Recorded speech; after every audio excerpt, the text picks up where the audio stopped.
Elected individuals, they're actually independent of the parties they're members of. I mean, if you're a MLA or an MP, you are legally bound to represent your constituents, not necessarily the party, even though you're tightly tied to the party.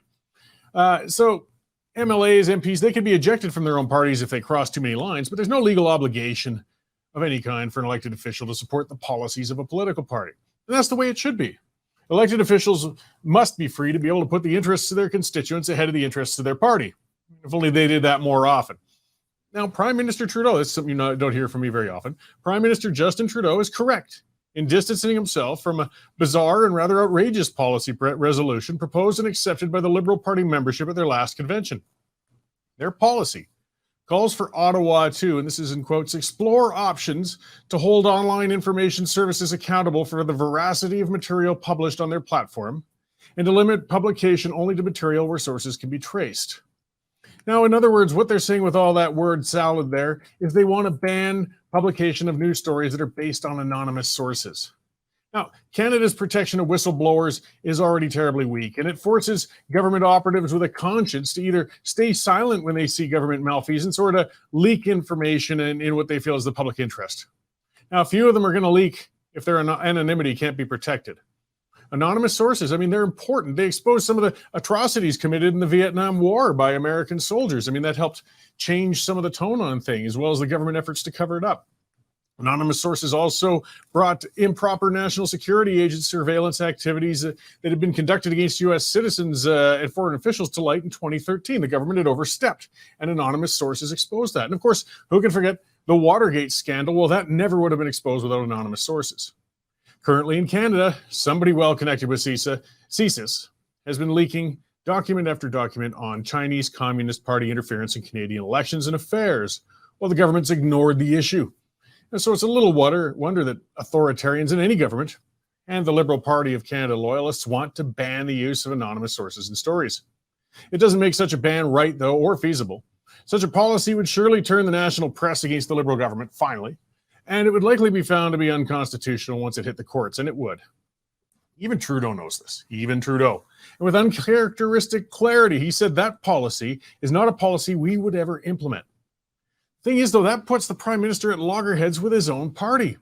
And it could threaten the solidarity within a party known to typically run a pretty tight ship. I mean, Liberal Party members debated the policy in good faith and expect their leader they support to follow through with it. Now, look, members of political parties, and all of them, create bad policies at their conventions all the time. This isn't new.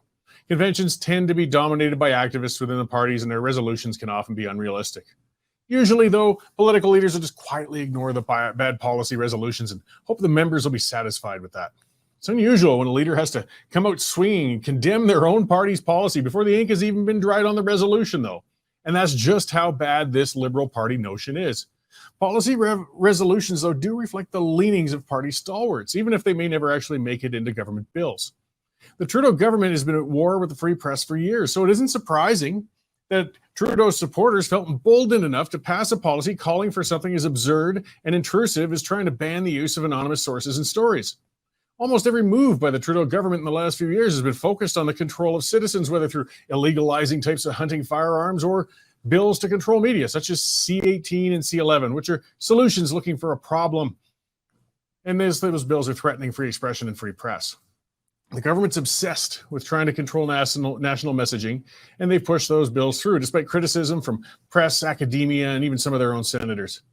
Now, like eager children trying to impress parental figures, the Liberal Party members likely felt Trudeau would have been giddy with their move to try and further handicap Canada's free press.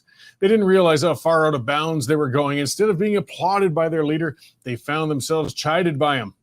Now, will the sullen and rebuked Liberal members now just back off and accept their leader's rejection of their policies? Or we're going to finally see some cracks start to form in that party. Trudeau's been their leader for a long time, and surely there's some ambitious souls within the party ready to take a crack at the top job. So for a change, Trudeau decisively and quickly did the right thing.